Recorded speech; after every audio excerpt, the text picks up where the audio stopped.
right before here, I came off an interview. Unfortunately, it wasn't a very good one in the sense it wasn't conducted well, but it was by this MSNBC host who was screaming the whole time. But I'll still take it, right? Were you screaming back? Or I don't think so. I think we were trying to push him in a direction that was actually doing something. Well, productive for his MSNBC is what I audience. read about your Soros connection right before I sat down with you. I guess it was an MSNBC article aimed to target conservative readers. That's right. That's right. And I mean, but the right because they're worried about me. So first they ignored me. Now they say, okay, this Right. guy might actually just come out. And there's some articles on the left saying that now Vivek Ramaswamy is scarier than Trump, so they're trying to play the PSYOP game in reverse. Well, the right finds conspiracies sometimes where they don't exist, but I don't. And sometimes where they do. Sometimes where they do, and most of the time, usually it's correct, but some of the times it's not. I would say 1% of my comments are like, he's controlled opposition. There's almost like this policing. There's this mechanism that wants to cleanse. That's and, right. And the right is not very cohesive. Conservatives are not cohesive. They're not. They're extremely competitive, very envious. So I don't know what your thoughts are on that. As someone who's ostensibly a conservative, maybe you are. I know labels are nothing, but I mean, I in today's climate, I want to define what it means to be a conservative. And yes, I am a conservative, somebody who wants to conserve the values that made this country great and revive them. Sure, I'll take that label for the purposes of where we are. But the knives are out for you. But the knives are out. But this is to be expected, right? Anytime there's something new, I mean, people might forget this. Remember, they said Trump was a Hillary plant. So you roll that back. And Trump went through his version of this, right? Why? I think he gave money because he'd actually given money to everybody. But he gave money to everybody. To us too. But he gave money to Hillary. Yeah. And so, look, there's going to be a natural process of skepticism. But the question is, to what end? Right? And skepticism good as long as you know to what end. If it's towards making sure that we're reviving this country and handing over the keys to the people who are best positioned to actually, with an earnest heart, revive this country, that's a good thing. Well, they want to know you. I think exactly. People, just like with me, they want to know what's in your heart, what's in your soul. And if you're running for U.S. president, right, my job is everyone in this country, by the end of this process, should know who I am and what I stand for. And if after knowing that, they want to go with somebody else, I am deeply at peace with that. There's probably a part of me somewhere deep down inside that'll be relieved by that. We're living a great life. We've lived the full American dream.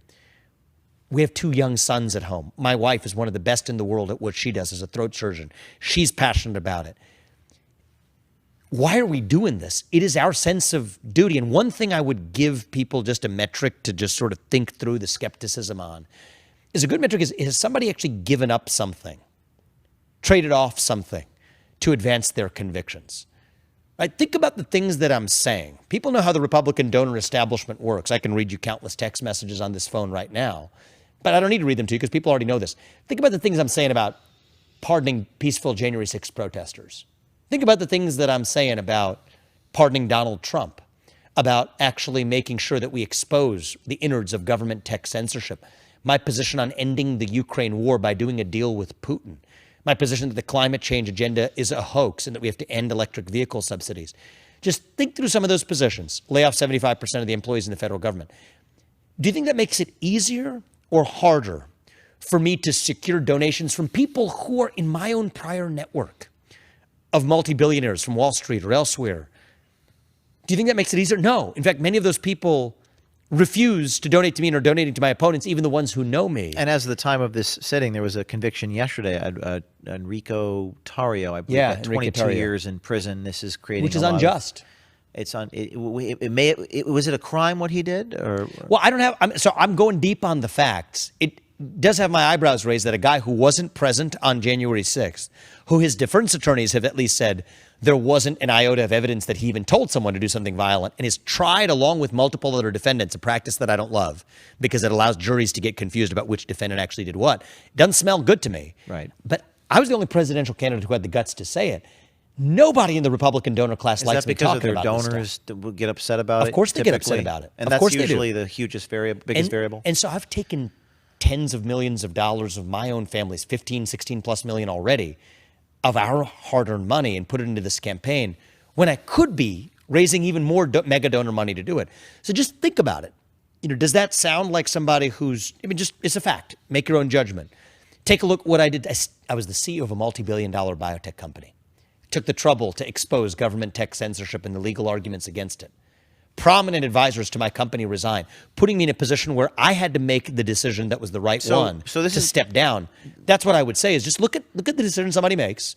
I did not come out of the birth canal spouting Republican talking points. That's true. I explored ideas. Your dad was liberal in your. You wrote about he that leaned left, absolutely, and he also nearly lost his job and worked hard to do it.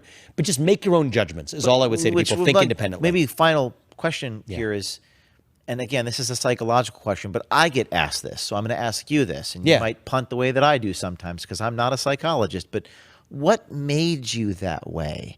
If what you're saying is true. And I take you at your word that you are indeed making a sacrifice. You're spending your fortune. You're doing things that are hard, that are sacrificial, that are not easy.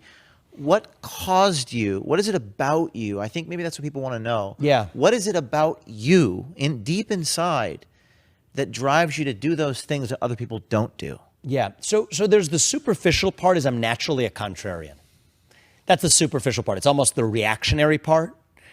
And it's not the most important part, but there's a part of me that if the pack is running in that direction, I'm going to go in this direction. But that's almost a teenage instinct. I think the deeper instinct is the world, this country, has almost been too good to me and my family, right? There's no sense in which I think we deserve to have drawn the hand that we did, being born in the country that I'm born in, at the time in that country's history when I was born in it, to the two parents who went all out to allow me and my brother to live the same opportunities, and then marry a wife who I was not only lucky enough to meet, but who herself was lucky to grow up in circumstances to have two parents that also allowed her to thrive in the way that she did. Now to have our two sons, to live the life we do after accumulating immense wealth by a young age. Yes, by working hard, but still a lot of people work hard and don't get there. It's almost a feeling like it is too good not to at least ask what we can do maximally to make that possible for people other than ourselves. And so, yes, we've donated. I don't talk about it often, but I tried the thing where you do it by being a philanthropist. Donating and setting aside millions of dollars for charitable efforts that advance causes.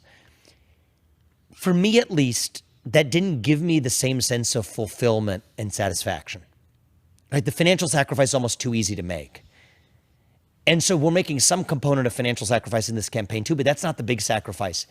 Putting yourself on the line, actually taking personal risk, real personal risk. And I can tell you from experience over the last 6 months, even over the last year and a half since I started Strive is when it began. Yes, immense personal risk. I'm not asking anybody to feel sorry for us or anything else.